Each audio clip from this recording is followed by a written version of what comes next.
Hi, and welcome back to TUTV. I'm Carter Reed. And I'm Anderson Bell. We have a lot of exciting stories here to start off the new year, but first, we have some very exciting news about a certain golden retriever. The University of Tulsa has a new canine mascot, Goldie the Third. Teased via Instagram on Utulsa since Sunday, he was finally revealed this morning to coincide with National Golden Retriever Day. The puppy will attend a few select events this spring before undergoing professional training this summer. She will then join the incoming class of 2030, according to a TU Marcom representative. The Utulsa Canine Ambassador program began in 2013 with the original Goldie. The most recent ambassador, Goldie II, joined the campus community in October 2021 before graduating with the class of 2025 last year. Canine ambassadors frequently attend events across campus, including meeting guests and prospective students. To continue following TU's newest member, follow her on Instagram at Tulsa Goldie, or check out Goldie's webpage, utulsa.edu/Goldie. In global news, the government has released another wave of the Epstein files. Per the Epstein Transparency Act passed last year, all files were to be released with proper redactions by December 19, 2025. That deadline has long since passed, and the Department of Justice is slowly trickling out documents related to sex trafficker Jeffrey Epstein. Among this recent release are thousands of emails between Epstein and notable figures, including Elon Musk. Musk seemingly validated the authenticity of these emails with a flurry of posts on Twitter that attempt to distance himself from the crimes committed by Epstein and his associates. The New York Times also reported that dozens of explicit photographs of young female victims of Epstein were released in this batch of documents, entirely unredacted, before the Justice Department removed them following reports. The Student Activities Board hosted winter welcome events all last week, culminating with the rescheduled activities fair tonight at 6 p.m. Among these was Silent Disco last Wednesday, held in the Great Hall of the Student Union. Reporter Reese Wood has more on the story.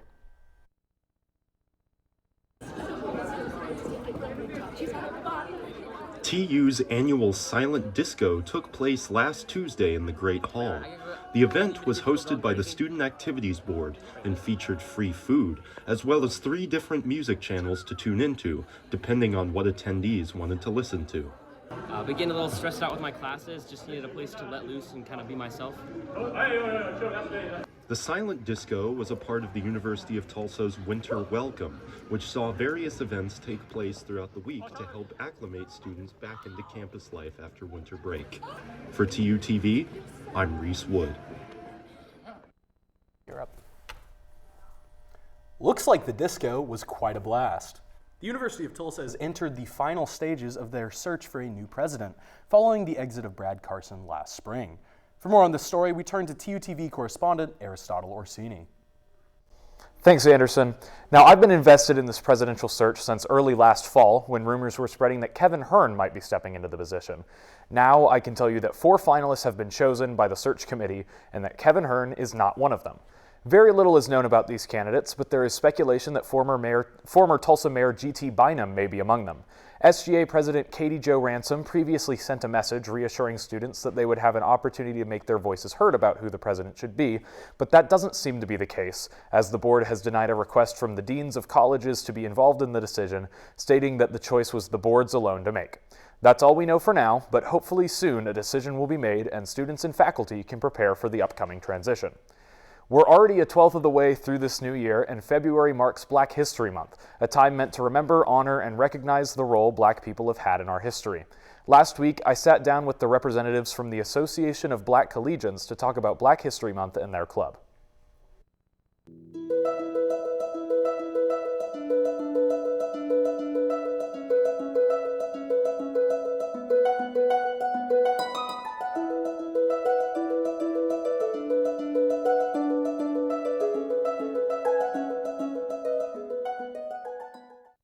Welcome back to TUTV. I'm Aristotle Orsini, and I'm here interviewing Anaya and Zanila from the Association of Black Collegians.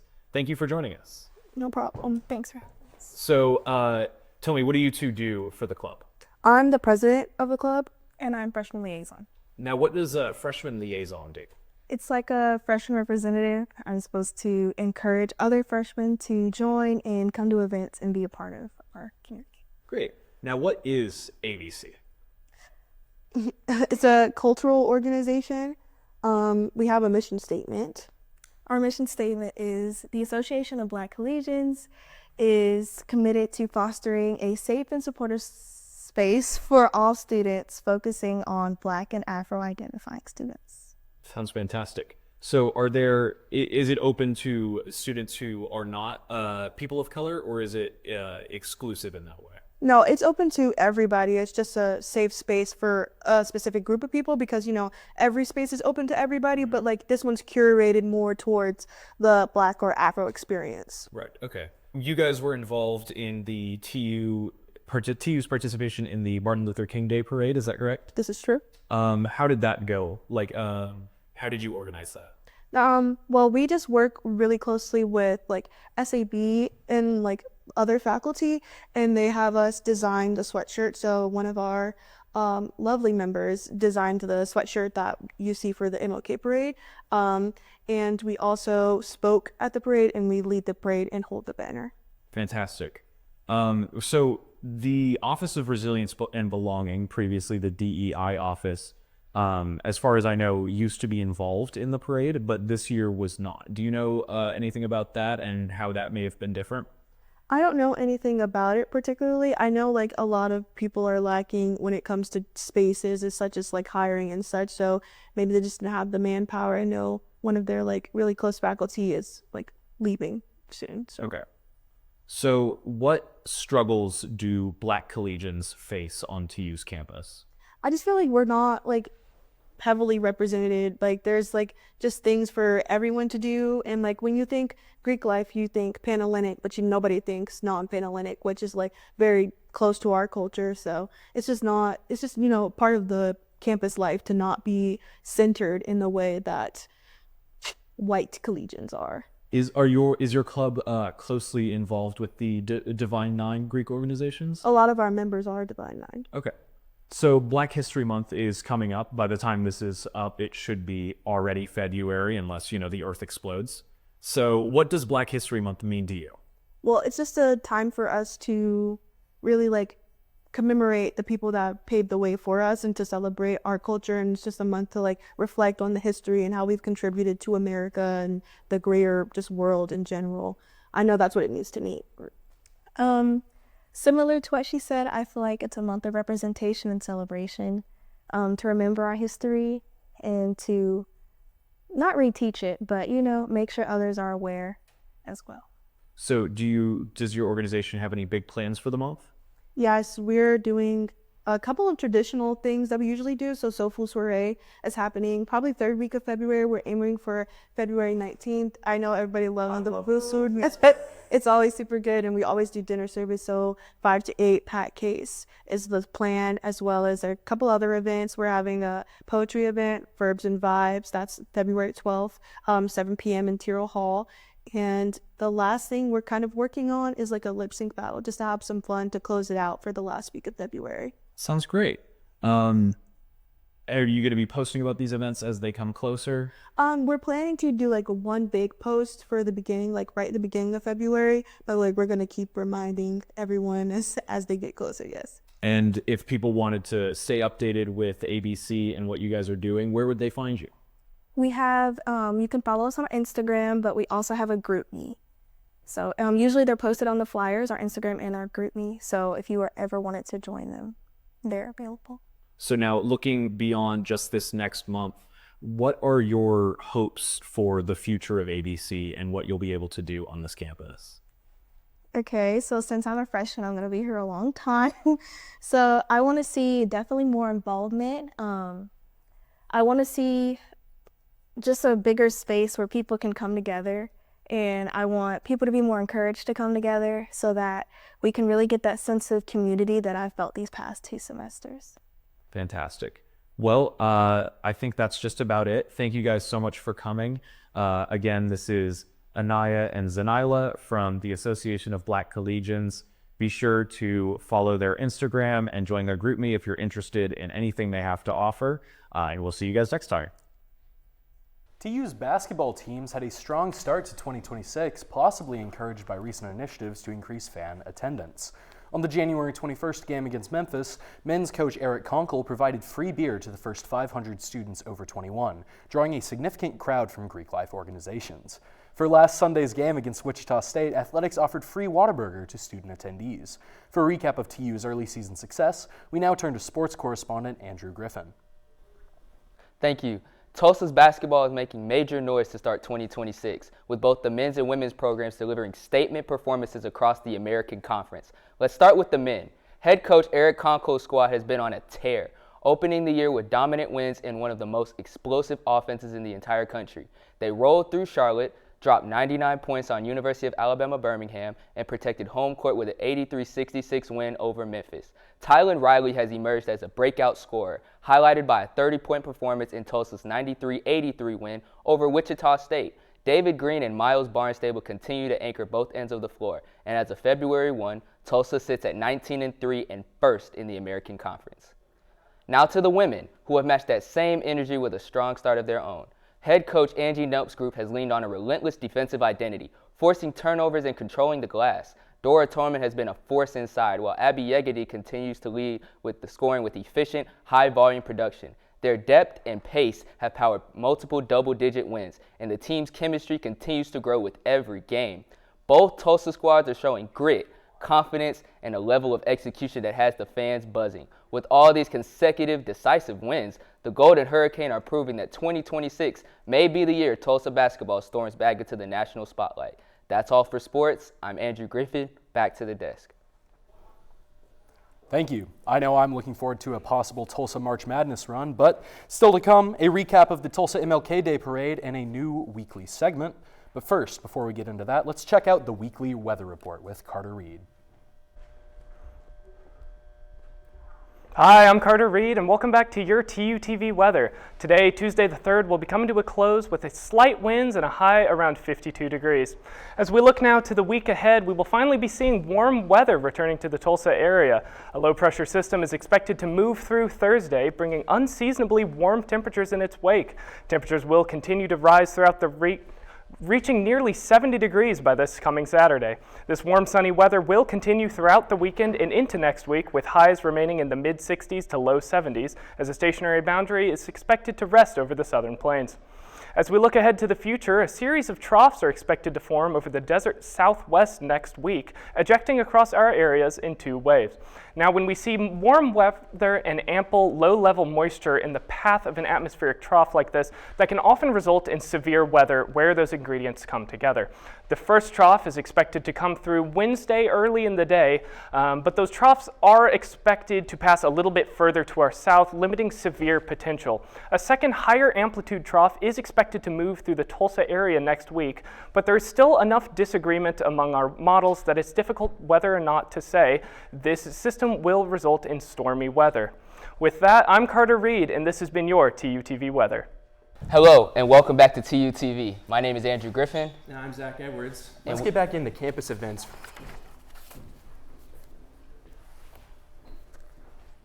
The Super Bowl is this weekend, and there are several watch parties on campus. The John Mabee and LaFortune residence halls are both hosting their own events, with LaFortune advertising over 300 wings for guests. Next Monday, February 9th, is the SGA Executive Debate. 2 members of TUTV will be participating as candidates for SGA President, Bruce Bigler and Aristotle Orsini. Be sure to visit the Great Hall at 7 p.m. to hear from the candidates, and stay tuned for TUTV's coverage of the event. Last Sunday marked the beginning of Black History Month, but the contributions and history of African Americans extend beyond just February. 2 weeks ago, Tulsans celebrated the legacy of Dr. Martin Luther King Jr. on the 40th anniversary of the federal holiday's first recognition. We go to TUTV reporter Michael Searles for a full recap from the morning's parade. On Monday, January 19th, TU students and staff joined more than 130 Tulsa groups to march in the city's 47th annual Martin Luther King Jr. Day Parade. The morning began at 9 o'clock in 101 Archer, where representatives from the Association of Black Collegians and Professor Quraish Ali Lansana spoke about the holiday and Tulsa's complicated racial history. When it drew the building up by 244, the highway was essentially cut off Black Tulsa from North Tulsa. Free breakfast was provided while students designed signs to carry while they march. With temperatures in the low 30s, the Student Activities Board passed out free hand warmers as people bundled up to leave. Although scheduled to begin at 11 o'clock, TU's position near the parade's conclusion resulted in the group waiting over half an hour in the staging area while being peppered by icy winds. Eventually, students, athletes, and faculty began the march, led by the Spirit Squad and accompanied by the sound of the Golden Hurricane.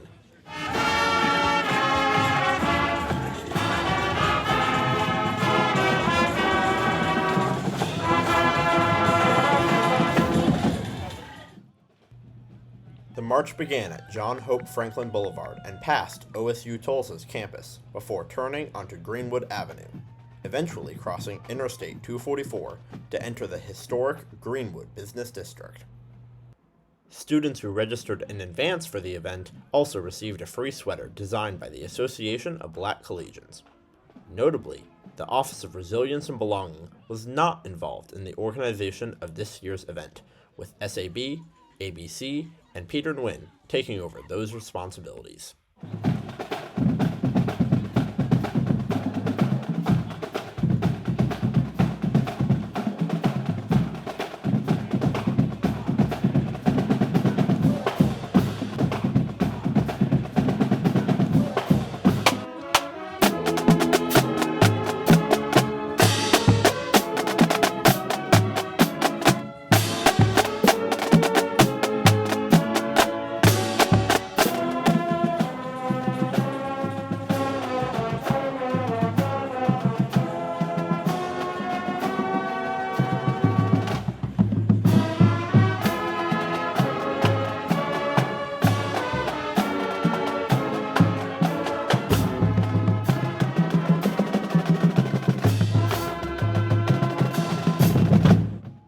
For TUTV, I'm Michael Searles.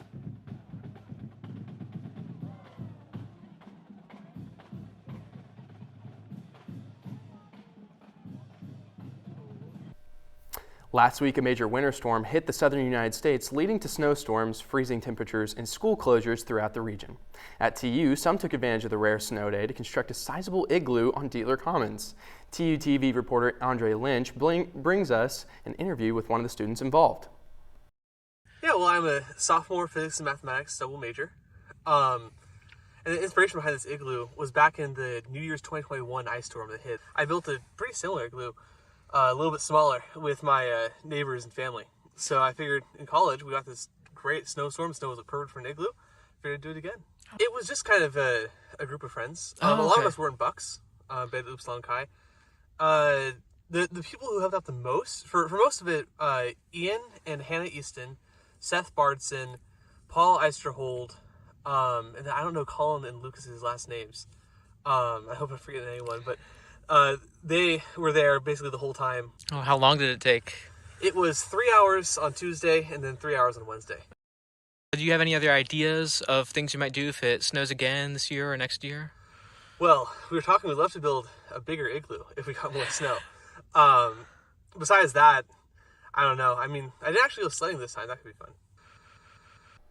Puzzles were the vibe at McFarland Library last week. To tell us about this National Puzzle Day event, we go to TUTV reporter Oksana Miller. Today is January 29th, or National Puzzle Day. So I'm in McFarland Library, where we're doing puzzles and the such. So let's go check it out. While McFarland Library has been celebrating National Puzzle Month this past January, and even has a community puzzle for people to work on the browsing floor, this past Thursday, one of the librarians hosted an open-door event where students could grab Sudoku puzzles to work on, puzzles to assemble, and even a large crossword to fill out. Due to the eagerness of the students, the event lasted longer than intended, and the crossword is still incomplete and on the browsing floor of McFarland Library as of Sunday, February 1st. For TUTV, I'm Oksana Miller. It's a new year and new semester for TUTV. So with that, we have a new segment to spotlight and review music. From classic rock to local bands, we go now to Anderson Bell for the inaugural Music Minute. Thank you. Welcome to Anderson's Music Minute. This week's album is Pink Floyd's Titanic 1979 concept album, The Wall. It's one of my personal favorites of the band, and it spans 2 LPs and 81 minutes. Now, This production of the album was not easy. It was in fact, it was the last Pink Floyd album to include every original member of the band, and keyboardist Richard Wright would be fired midway through. Furthermore, Roger Waters and David Gilmour would see their creative relationship strain and break down, ultimately reaching its breaking point in 1985. All that aside, it contains some of David Gilmour's best guitar work to date. Standouts are Another Brick in the Wall Part 2, the gritty, angsty Young Lust, and Comfortably Numb, which, in my opinion, has one of the best guitar solos ever put to tape. Now, not only is the playing excellent, Waters' writing is also at its best, exploring themes of isolation, war, trauma, and loss, and the hatred that stems from this. And furthermore, this is demonstrated in the live shows of The Wall, with a literal wall being built between the performers and the audience. Now, this album isn't all good. The second half has some songs that drag, and they make sense in context, but on every re-listen, you don't really see yourself listening to them all the way through. Still, these works are strong, including Nobody Home and Waiting for the Worms. Overall, we're starting this series very strong with a 9 out of 10 rating. This is, of course, one of my favorite albums, and I'm glad to listen to it again and again, and you should too. Well, that's super cool to hear about. I know that Pink Floyd was huge back in the days, but personally, I'm concerned about the Grammys that happened this week. What do you think? Yeah, you know, seeing Kendrick Lamar become the most decorated rapper of all time was pretty cool. I'm a huge fan of Kendrick Lamar, so I'm super pumped about that. But also Bad Bunny getting Album of the Year, and then also going to be hosting the Super Bowl at the halftime performance this year. Super interesting. I think it'll be a pretty good halftime show this year. Mm-hmm. Well, that's it for us here at TUTV. Thank you for joining us on our first show of the semester, and we hope to see you.